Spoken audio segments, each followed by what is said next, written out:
Deep within the Vatican's most guarded archives lies a document that has remained silent for nearly 2 millennia, a text that, according to some scholars, could forever alter our understanding of Christianity and the true teachings of Jesus of Nazareth. It's the Gospel of Thomas, a collection of sayings directly attributed to Christ that never made it into the official biblical canon, and which the Catholic Church has kept in the shadows for centuries. But what exactly does this gospel contain that proved so threatening to ecclesiastical authorities? Why was it deliberately excluded from the Bible we know today? And more importantly, what does it reveal about a completely different Jesus than the one we've been taught in our churches? Imagine for a moment that Jesus' most profound and transformative words, those that could lead you to a completely new understanding of spirituality and the purpose of human existence, have been hidden under lock and key for millennia. Imagine that the original message of the Nazarene Master was so revolutionary, so challenging to established power structures, that it had to be silenced, censored, and relegated to oblivion. This isn't some conspiracy theory or baseless speculation.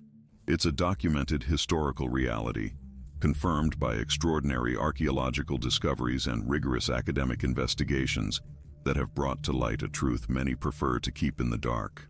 The Gospel of Thomas presents a Jesus who speaks directly, without metaphor, about the divine nature existing within every human being.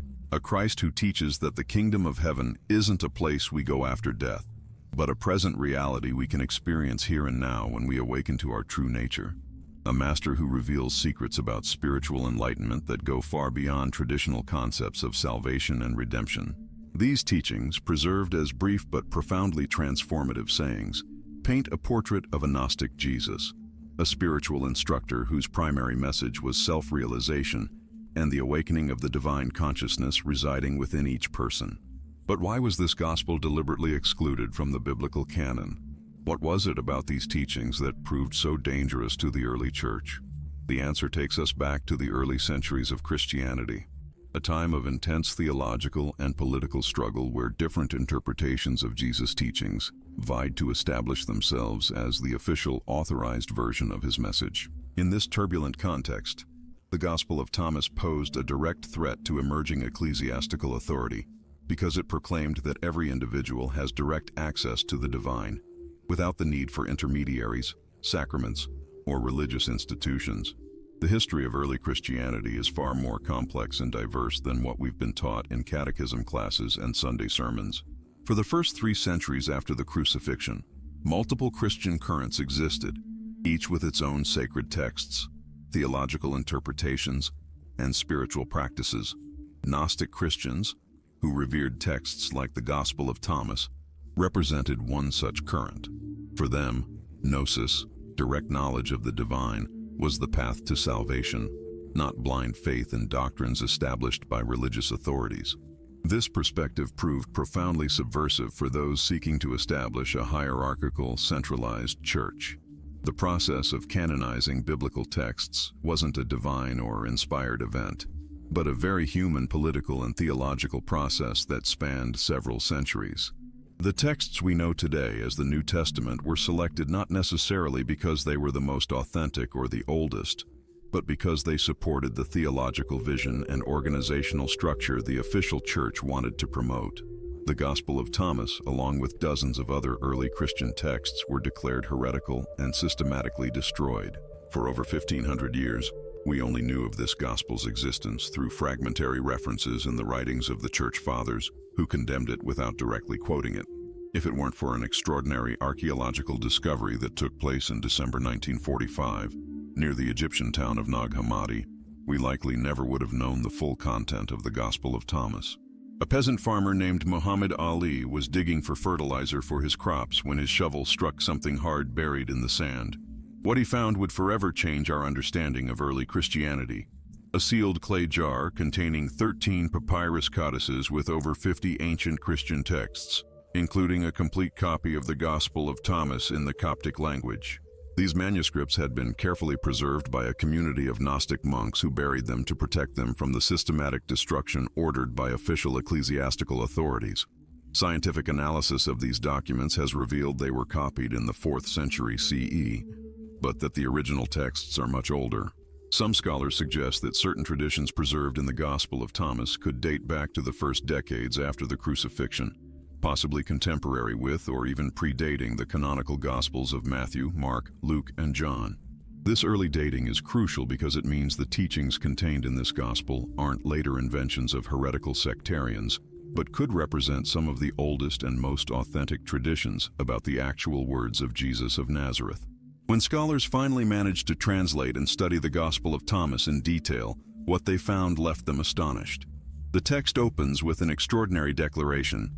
These are the secret words which the living Jesus spoke, and which Didymus Judas Thomas wrote down. And he said, "Whoever finds the interpretation of these words will not taste death." This introduction immediately sets the Gospel's tone.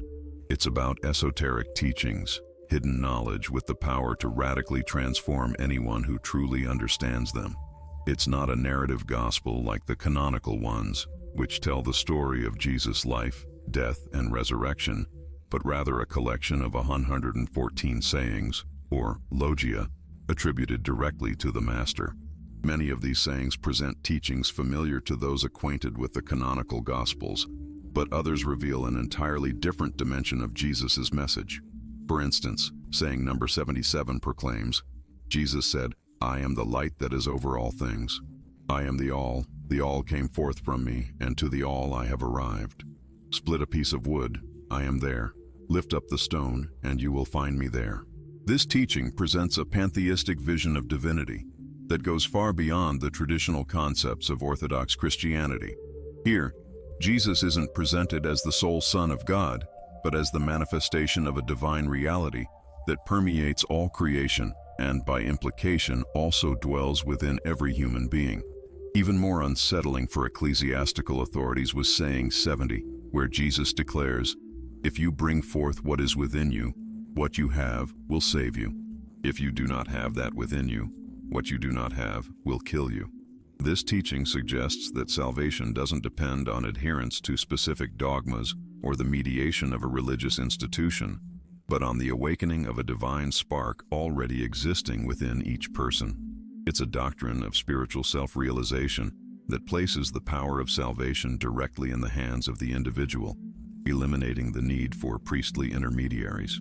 Saying 113 goes even further, stating, "His disciples said to him, 'When will the kingdom come?'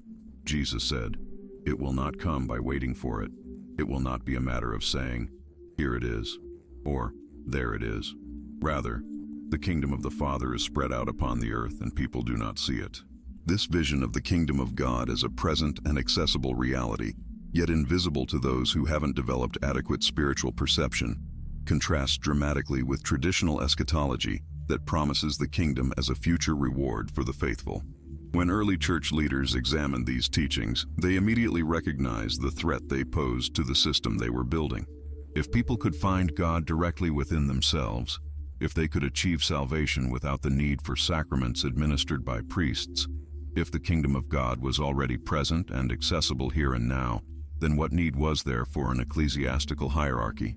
What purpose would bishops, elaborate rituals, imposing cathedrals, and the entire institutional apparatus the church was developing serve? Thus, during the 3rd and 4th centuries, ecclesiastical authorities embarked on a systematic campaign to eradicate these texts and the communities that preserve them. It's no coincidence that most of these alternative gospels have survived only in copies buried in the desert or hidden in remote caves. The process of canonizing Christian scriptures wasn't, as many believe, a simple matter of recognizing texts already universally accepted as authentic. It was rather a deliberate political and theological decision about which version of Christianity would prevail.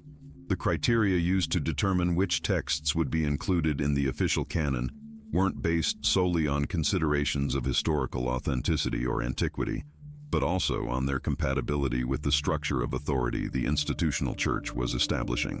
Texts that emphasized apostolic authority, the importance of sacraments administered by the clergy, and the need for a hierarchical church were favored over those that promoted direct access to the divine or questioned the necessity of institutional mediators.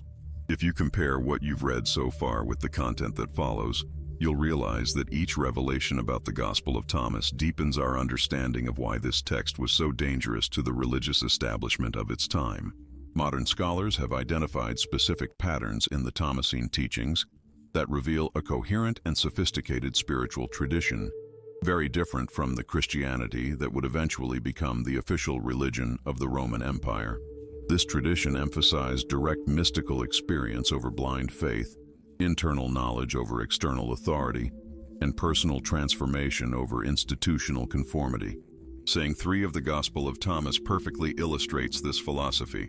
Jesus said, "If those who lead you say to you, 'See, the kingdom is in the sky,' then the birds of the sky will precede you. If they say to you, 'It is in the sea,' then the fish will precede you. Rather, the kingdom is inside you, and it is outside you. When you come to know yourselves, then you will become known, and you will realize that you are the sons of the living Father. But if you will not know yourselves, you dwell in poverty, and it is you who are that poverty."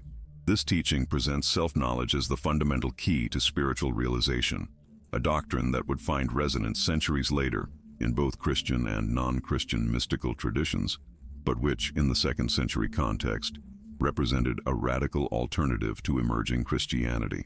The implications of these teachings extend far beyond abstract theological differences. If Jesus truly taught that each person carries within them a divine spark that can be awakened through self-knowledge and direct mystical experience, then the history of Christianity might have been entirely different. Instead of developing as a religion centered on institutional authority, sacraments as means of grace, and salvation through faith in specific doctrines, Christianity could have become a spiritual tradition focused on inner transformation, mystical experience, and the awakening of the divine consciousness inherent in every human being.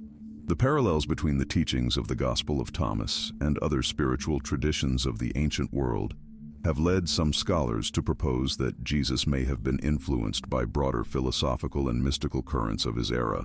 The emphasis on self-knowledge recalls the teachings of Greek philosophers, particularly the Delphic maxim, "Know thyself." The idea that the divine dwells within each person finds echoes in Jewish mystical traditions, as well as in Hellenistic philosophies like Stoicism and Neoplatonism. This perspective suggests that Jesus may have been a cosmopolitan spiritual teacher whose teachings synthesized elements from various wisdom traditions, rather than the exclusive founder of a new institutional religion. The suppression of the Gospel of Thomas wasn't an isolated event, but part of a systematic process that spanned several centuries and involved both the physical elimination of texts and the reformulation of early Christianity's historical narrative. During the 2nd and 3rd centuries, when Christian communities still maintained considerable diversity in their beliefs and practices, multiple interpretations of Jesus' teachings coexisted in different regions of the Mediterranean world. Followers of the Gospel of Thomas, known by some scholars as Thomasines, developed thriving communities, especially in Syria and Egypt, where their teachings on self-knowledge and direct mystical experience found fertile ground among populations influenced by Greek philosophical traditions and Eastern mysteries. These early Thomasine Christians developed spiritual practices that differed significantly from those that would eventually become the norm for Orthodox Christianity. Instead of focusing on communal rituals like the Eucharist or baptism as primary means of grace, these groups emphasized contemplative meditation, the study of Jesus' esoteric teachings, and the personal quest for the inner kingdom. Some communities developed oral teaching traditions that complemented the sayings written in the Gospel of Thomas, creating a rich and complex system of spiritual wisdom passed down from teacher to disciple through generations. Writings from some 3rd century church fathers suggest that these communities enjoyed considerable intellectual prestige and spiritual appeal, making them formidable competitors to the more institutional forms of Christianity. The transformation of Christianity from a diverse spiritual movement into a unified religion under Roman imperial authority marks one of the most dramatic turning points in the history of Western humanity. When Emperor Constantine convened the Council of Nicaea in 325 CE, the official goal was to resolve doctrinal disputes within Christianity, particularly the Arian conflict over the divine nature of Christ.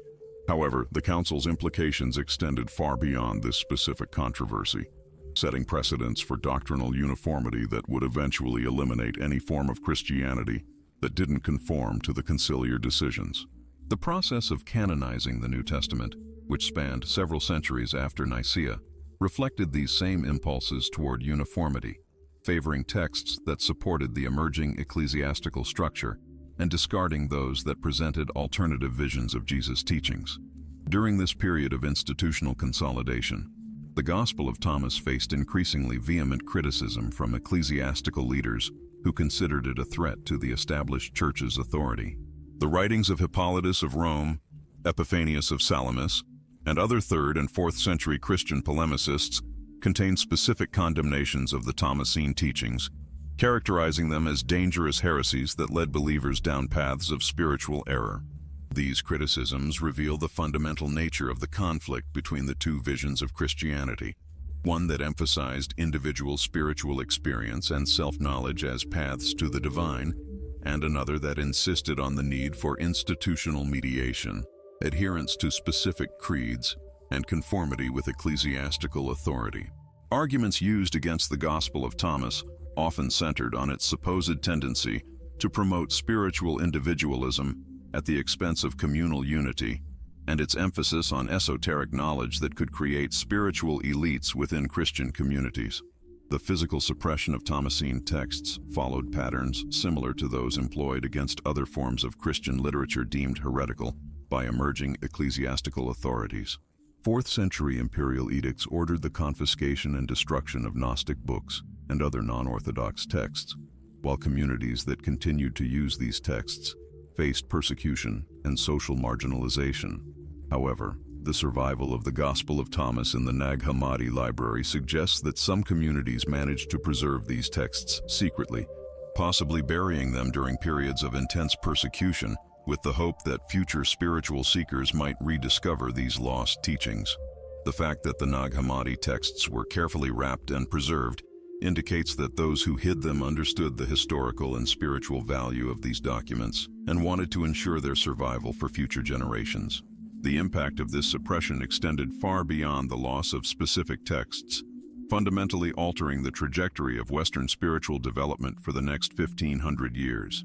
By eliminating the mystical traditions represented by the Gospel of Thomas, Orthodox Christianity lost a crucial dimension of spiritual experience that had been central to many of the earliest Christian communities. This loss manifested in the gradual institutionalization of spiritual life, where direct mystical experience was relegated to specialized monasteries or deemed suspicious of heresy, while most Christians were directed toward more structured and mediated forms of religious practice. The Thomasine emphasis on self-knowledge as a path to the divine was replaced by theological systems that emphasized the importance of faith, obedience to ecclesiastical authority, and conformity with established doctrines. The transformation didn't just rattle ancient foundations. It sent seismic waves through Western thought and, eventually, American intellectual culture. The mystical tradition stashed away in texts like the Gospel of Thomas had kept alive vital connections to Greek and Eastern philosophies, all pushing for a direct, gut-level experience of ultimate reality.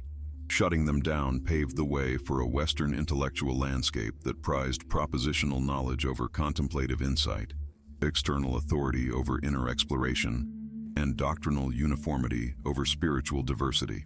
Some modern scholars argue this loss contributed to the spiritual crises that plagued later historical periods, including the rise of scientific materialism as a stark reaction against increasingly rigid forms of institutional Christianity. The very redefinition of heresy during this era laid bare the raw power dynamics driving the crackdown on texts like the Gospel of Thomas. Originally, the Greek term heresis simply meant choice or school of thought, no dirty connotations attached. But in the crucible of the emerging institutional church, heresy got reframed as a dangerous deviation from revealed truth, demanding authoritarian correction and, when necessary, forced elimination. This redefinition allowed church leaders to brand the mystical teachings of the Gospel of Thomas not just as legitimate theological alternatives, but as existential threats to the salvation of the faithful and the stability of the Christian community itself. The rhetorical muscle behind this redefinition is clear in how effectively it marginalized spiritual traditions that had commanded serious authority and respect during Christianity's early centuries. The archaeological hunt for Gnostic and early Christian texts in the 20th century unearthed a reality that had been buried for over 1,500 years. The most significant finds didn't come from dusty Vatican libraries or European monasteries. No, they came from the parched lands of the American Southwest, where reclusive early Christian communities, perhaps those who'd fled persecution and immigrated, had meticulously hidden their most sacred writings before imperial forces, or later, mainstream religious authorities, could wipe them out completely. The discovery of what's now known as the Nevada Find in 1945 was a bombshell in modern biblical studies. A prospector, maybe a weekend rockhound, out near Vegas looking for mineral deposits, stumbled upon a collection of codices containing the Gospel of Thomas, along with dozens of other Gnostic texts thought lost to time. Later investigations peeled back the layers, revealing these weren't just mislaid manuscripts. They were evidence of a deliberate, calculated cover-up by communities facing systematic persecution. Studies of the binding materials, the inks used, and the preservation methods suggest these groups developed sophisticated techniques to keep their sacred writings safe, anticipating long stretches of official suppression. The strategic placement of these caches in remote desert regions where the harsh, dry climate favored the preservation of organic materials points to a level of planning that speaks volumes about the supreme value these communities placed on safeguarding their distinctive spiritual traditions. Modern scientific analysis of these manuscripts has provided concrete proof of the fundamental differences between early Christian traditions and the forms of Christianity that eventually went mainstream. Carbon dating slammed the brakes on traditional narratives, confirming that many of these texts, including the Gospel of Thomas, were penned during Christianity's first centuries, some possibly even contemporary with the canonical Gospels. This timeline directly challenges the old stories that painted Gnostic traditions as late-stage developments or corruptions of a supposedly uniform early Christianity. Instead of representing later heretical deviations, these texts emerge as a testament to the rich diversity that characterized Christian communities during their formative centuries. Textual analysis applied to the Gospel of Thomas has uncovered layers of tradition suggesting complex processes of composition and transmission. Specialists have identified elements that could trace back to very early oral traditions, possibly independent of the sources that made it into the mainstream Gospels. This textual independence is particularly significant because it suggests the teachings preserved in the Gospel of Thomas weren't just alternative takes on canonical texts. No, they represent parallel tracks that developed simultaneously during the Christian movement's earliest periods. A systematic comparison between specific sayings found in both the Gospel of Thomas and the canonical Gospels has flipped the script on academic understanding of how Jesus' teachings were passed down. In many cases, the versions preserved in the Gospel of Thomas show linguistic and thematic characteristics that some scholars consider rawer, closer to original oral forms. For instance, the absence of fancy narrative packaging in the Gospel of Thomas suggests a closer proximity to the traditions of sayings that likely circulated verbally in the decades immediately following Jesus' historical death. This feature stands in stark contrast to the canonical Gospels, which weave these sayings into more complex biographical narratives, reflecting later theological developments. Archaeological digs at sites associated with Gnostic communities have provided more boots-on-the-ground context for understanding how these traditions actually functioned within real Christian communities. The remains of community centers, private libraries, and worship spaces reveal that these groups developed sophisticated social institutions that rivaled the setups of the churches that would eventually go mainstream. The material evidence suggests that these communities weren't some fringe cult or sect. They were well-oiled, legitimate alternatives to the Christianity that emerged dominant after the 4th century. Studies on the geographical distribution patterns of Gnostic manuscripts have revealed communication and exchange networks stretching from North Africa across the Middle East. This wide geographical spread indicates that the traditions preserved in texts like the Gospel of Thomas weren't just isolated pockets, but part of widespread spiritual movements that covered much of the Eastern Mediterranean world. Evidence of multiple translations and cultural adaptations suggests these traditions had the flexibility and vitality needed to adapt to diverse cultural contexts while keeping their distinctive spiritual characteristics intact. The application of modern forensic techniques to these manuscripts has also painted a clear picture of the specific circumstances under which they were hidden.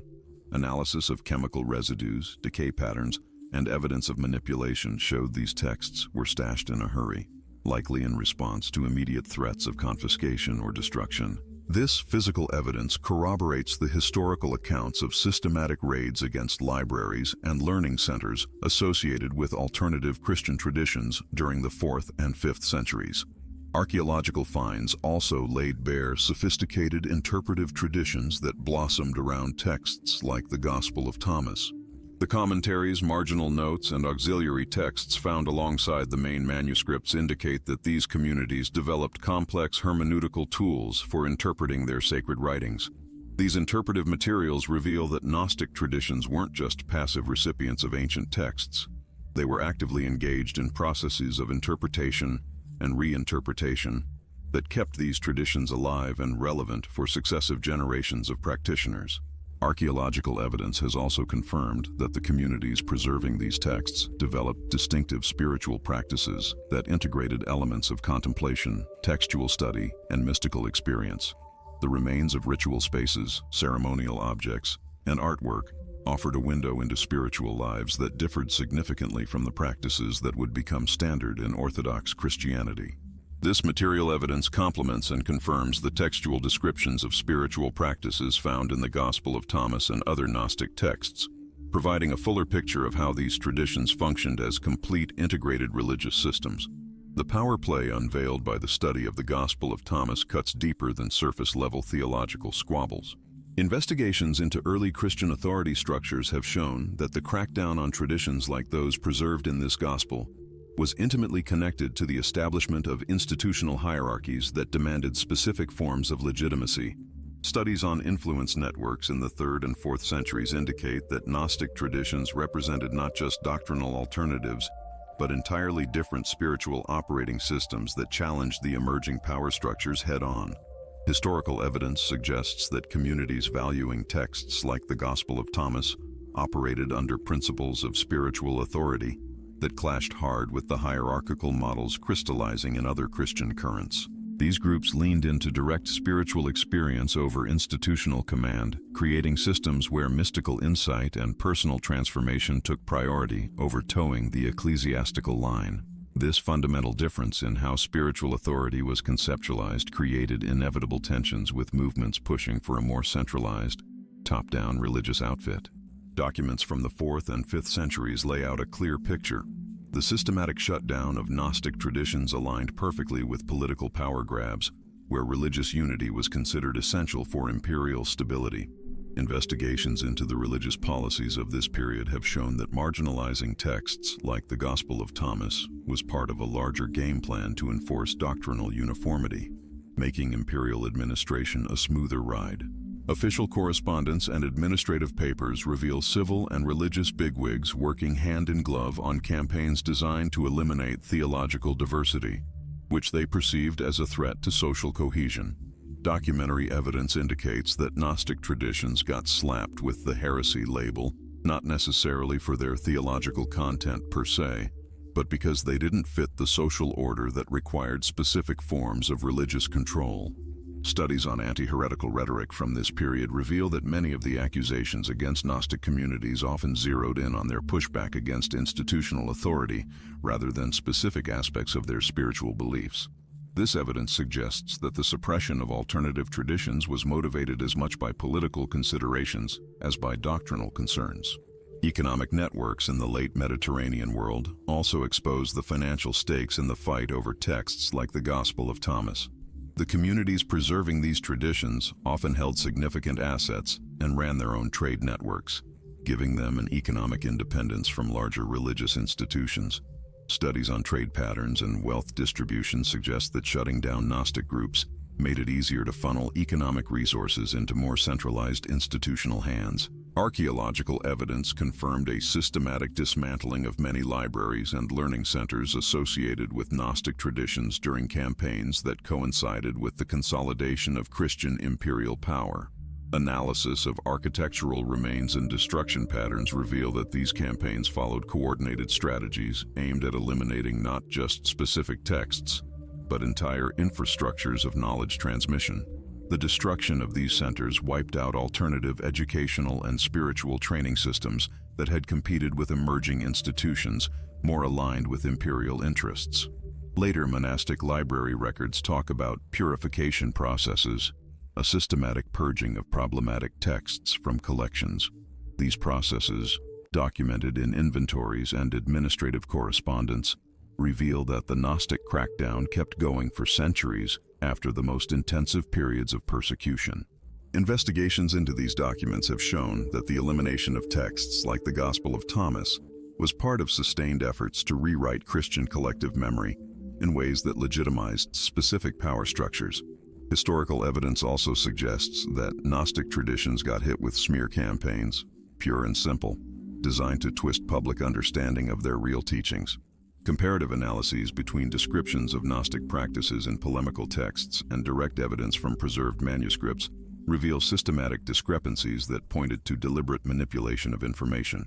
These disinformation ops made it easy to sideline Gnostic communities by creating negative perceptions that justified their exclusion from public and private spaces. Studies on religious patronage in the 4th and 5th centuries have revealed that imperial backing for certain Christian flavors came with systematic chokeholds on resources for alternative traditions. Gnostic communities slowly lost access to patrons, public spaces, and legal protection, creating economic and social pressures that forced them to operate under increasingly precarious conditions. This evidence illustrates how the suppression of alternative spiritual traditions wasn't just about official bans. It was a multi-layered squeeze, social and economic. Documentary evidence preserved in episcopal archives from later centuries holds the goods. The shutdown of the Gospel of Thomas and similar Gnostic traditions was a two-pronged attack, involving both direct pressure and subtle manipulation of historical narratives. Correspondence between church bigwigs reveals constant worry over groups clinging to alternative interpretations of Jesus' teachings, particularly those that put direct divine experience above institutional power. Investigations into these documents have shown that the authorities developed sophisticated methods to identify and neutralize the influence of texts like the Gospel of Thomas, even creating twisted alternative versions that distorted their original messages while maintaining enough familiarity to confuse potential readers. Archaeological studies at Gnostic community sites revealed selective destruction, pointing to coordinated hits against their textual preservation setups. Analysis of stratigraphic layers in libraries and scriptoriums associated with these communities shows fire damage patterns that matched periods of intensified anti-Gnostic policies. The material evidence indicates that these destructions weren't random acts or generalized conflicts, but targeted operations, prioritizing texts and writing materials over other types of property. Researchers have documented that many of these spots were later repurposed for churches or monasteries, operating under the new approved management. Diplomatic correspondence across the late Roman Empire hints at coordination between civil and religious authorities to choke off the flow of problematic texts. Preserved documents reveal that imperial officials got specific memos on how to spot and seize Gnostic manuscripts down to physical descriptions and typical content. This wasn't just a local skirmish, it was an empire-wide strategy rolled out across vast territories, demanding serious resources and planning. Studies of surviving manuscripts have uncovered systematic tampering in copies of the Gospel of Thomas that circulated during intense suppression. Paleographic and textual analysis pinpointed interpolations and omissions, clearly designed to mess with messages about spiritual authority and direct divine experience. These modifications followed consistent patterns that hinted at centralized directives on how to correct troublesome texts rather than just torch them. Comparative studies between different versions have revealed that these alterations zeroed in on passages emphasizing individual access to spiritual knowledge. No institutional middleman required. That was the real threat to their emerging control systems. The documentary evidence from later monastic libraries contains inventories that record the presence of Gnostic texts, often with notations indicating their subsequent purification or removal from the collections. Corrected Gnostic documents, often accompanied by annotations describing their content as dangerous yet instructive. These records demonstrate that certain institutions actively preserved versions of the Gospel of Thomas and related texts, specifically to train clergy in the identification and refutation of Gnostic thought. Research into these training materials reveals that authorities developed sophisticated curricula designed to equip religious officials to effectively combat the influence of alternative traditions.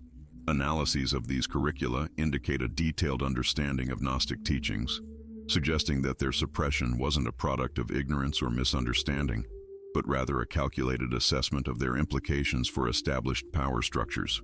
Studies on artistic patronage within early Christian communities have uncovered evidence that Gnostic traditions developed distinctive forms of visual and symbolic expression. These art forms facilitated the transmission of teachings even when the circulation of texts became perilous. Examinations of frescoes, mosaics, and liturgical objects linked to communities that preserved the Gospel of Thomas reveal complex iconographic systems. These systems encoded spiritual concepts in ways that could easily bypass the notice of uninitiated observers. Archaeological evidence suggests these artistic traditions persisted in marginalized communities for centuries after the formal suppression of Gnostic texts, providing alternative channels for the preservation of spiritual ideas. Investigations into these symbolic systems have revealed connections to later esoteric traditions, pointing to continuous lines of cultural transmission that operated in parallel to more prominent Christian developments. Documentation of legal proceedings against individuals accused of possessing or promoting Gnostic texts offers direct evidence concerning the methods employed to suppress these traditions. Records from these prosecutions indicate that authorities utilized networks of informants to identify communities adhering to alternative practices, employing investigative techniques that included systematic surveillance and the infiltration of suspect groups. Preserved testimonies suggest that many individuals were prosecuted not merely for the possession of specific texts, but for promoting interpretations of Christian teachings deemed incompatible with emerging orthodoxy by the authorities. This evidence illustrates how the suppression of the Gospel of Thomas operated through the control of ideas and interpretations as much as through the control of physical texts. Analyses of correspondence between various Christian intellectual hubs reveal internal deliberations regarding strategies for managing the persistence of Gnostic traditions. Some documents show that authorities recognize the intellectual merit of texts like the Gospel of Thomas, while simultaneously considering them threats to institutional stability. These sources highlight tensions between academic impulses to preserve textual diversity and political drives to maintain doctrinal unity. Studies of these debates have demonstrated that the decision to suppress Gnostic traditions wasn't the result of uniform theological consensus, but rather of pragmatic calculations about the needs of institutional consolidation within specific political contexts. Evidence of manuscript commerce in black markets during intense periods of suppression suggests that texts like the Gospel of Thomas maintained considerable value for private collectors and scholars, even when their possession became legally perilous. Records of confiscations and inventories of properties belonging to individuals prosecuted for heresy frequently reference private libraries that included Gnostic texts alongside works considered orthodox. This evidence indicates that formal prescription didn't entirely extinguish interest in these traditions. Instead, it forced their study into private spaces and informal networks. Analyses of pricing and trade patterns suggest that official prohibition actually increased the perceived value of these texts, creating economic drivers for their clandestine preservation that operated against the objectives of suppression policies. Investigations into communities that successfully preserved Gnostic traditions during periods of persecution have uncovered sophisticated adaptive strategies. These included the integration of alternative teachings into seemingly orthodox forms of Christianity. Studies of these communities have shown that many groups developed coded language and ritual practices that allowed for the transmission of Gnostic concepts within acceptable institutional frameworks. Evidence suggests that the Gospel of Thomas and related texts continued to influence Christian spiritual development through indirect channels, even when their direct circulation became impossible. Analyses of later mystical and contemplative literature have identified elements that appear to derive from Gnostic traditions, indicating lines of influence that persisted despite formal suppression. Correspondence between religious authorities from various regions contains discussions about the efficacy of different strategies for eliminating the influence of Gnostic traditions, revealing that suppression was a gradual process requiring constant methodological adjustments. Documents show that authorities recognized that simply banning texts wasn't enough to eradicate ideas. leading to the development of alternative educational curricula designed to provide spiritual fulfillment within orthodox frameworks. These programs included elements that seemed to respond directly to the specific appeals of Gnostic teachings, suggesting that authorities carefully studied the traditions they sought to replace. Evidence indicates that the successful suppression of traditions like those preserved in the Gospel of Thomas required not only the elimination of alternatives, but also the creation of substitutes that offered comparable spiritual experiences within controlled institutional structures. Studies on the preservation of the Gospel of Thomas at Nag Hammadi have revealed that the decision to bury these texts likely stemmed from specific intelligence regarding imminent confiscation campaigns, indicating that Gnostic communities maintained intelligence networks that allowed them to anticipate official actions. Analyses of the complete collection have demonstrated a careful selection of texts representing core aspects of Gnostic traditions, suggesting that those responsible for the preservation possessed a deep understanding of which elements would be most crucial for future generations. Archaeological evidence from the site indicates that the burial was meticulously planned to maximize the probability of long-term survival, including the selection of containers and a location that would protect the manuscripts against environmental degradation. A comparison between the Gospel of Thomas and other preserved Gnostic texts has revealed that this specific document held a central position within spiritual traditions that emphasized the direct experience of Jesus' teachings over institutional interpretations. Textual analyses have shown that many other Gnostic documents reference concepts and phrases appearing in the Gospel of Thomas, underscoring its importance as a fundamental source for these traditions. Evidence suggests that the suppression of this specific text was particularly prioritized by authorities because it represented a direct challenge to models of spiritual authority that relied on institutional mediation. Studies of citation and reference patterns in Gnostic literature have confirmed that the Gospel of Thomas functioned as a foundational text, providing legitimacy and continuity to traditions seeking to maintain alternative interpretations of early Christianity. Investigations into the long-term ramifications of the Gospel of Thomas's suppression have revealed that its exclusion from the Christian canon contributed significantly to the consolidation of particular models of religious authority that have persisted into contemporary periods. Comparative analyses between Christian development in regions where Gnostic traditions were effectively suppressed and areas where they persisted for longer periods suggest that the elimination of texts like the Gospel of Thomas fundamentally altered the trajectories of Christian spiritual development. Evidence indicates that traditions emphasizing the direct experience of the divine developed forms of religious practice that differed significantly from those that emerged in contexts where institutional authority was more completely established. The modern rediscovery of the Gospel of Thomas has provided unique opportunities to appraise the historical consequences of its suppression and to reconsider interpretations of early Christianity that developed in its absence.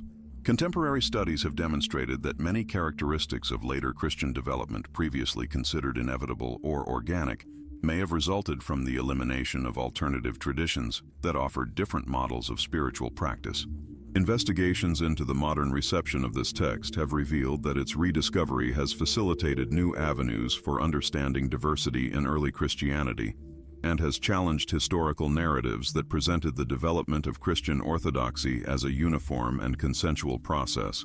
The accumulated evidence regarding the suppression of the Gospel of Thomas illustrates broader patterns about how alternative spiritual traditions have been marginalized throughout Christian history, providing important context for comprehending religious developments in later periods. Analyses of these patterns have revealed that the elimination of textual and interpretive diversity in early Christianity set precedents for approaches to religious difference that have influenced ecclesiastical policy for centuries. Understanding these historical processes offers valuable perspectives for evaluating how power dynamics have shaped religious traditions and for considering the implications of spiritual diversity in contemporary contexts. The study of the Gospel of Thomas and its historical suppression offers crucial lessons regarding the interplay between institutional authority and individual spiritual experience that remain relevant for contemporary religious communities. Investigations into this text have demonstrated that the tensions between official interpretations of religious traditions and alternative understandings developed by individual practitioners represent persistent dynamics that transcend specific historical contexts. The historical evidence concerning the suppression of Gnostic traditions provides concrete examples of how these tensions have been navigated in the past and suggests important considerations for balancing institutional authority with spiritual diversity in modern religious configurations. The accidental preservation of the Gospel of Thomas at Nag Hammadi stands as a powerful reminder of the fragility of textual traditions and the importance of deliberate efforts to maintain diversity in spiritual legacies. Studies of this discovery have shown that even traditions that appear completely eradicated can persist in unexpected forms, providing future opportunities to reconsider historical interpretations that developed in their absence. The evidence concerning the suppression and rediscovery of this text illustrates both the power of institutions to shape collective memory and the limits of that power to completely control the transmission of spiritual ideas across time.